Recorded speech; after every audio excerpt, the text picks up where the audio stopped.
همه را غذا دهید. کسی گرسنه از این سفره نرود.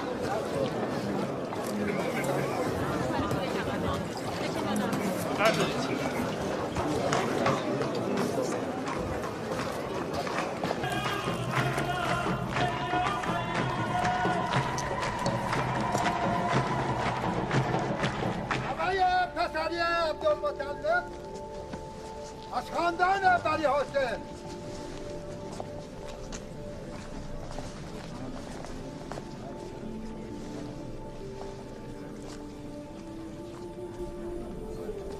آن روز هر کس نام بت قبیله خود را بر روی فرزند خود نهاد، اما عبدالمطلب به کنار حجرالاسود رفت و به این سنگ آسمانی که یادگار زمان ابراهیم بود تبرک جست.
محمد دیگر چه نامی است؟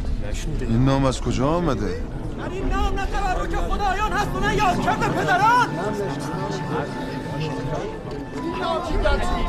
در این نام یادی از خدایان نیست. در هیچ قبیله چنین نامی این سرم نداریم. نام هیچ پسری محمد نبوده. نامش ستوده است ستایش بر او. نامش ستوده است ستایش بر او. محمد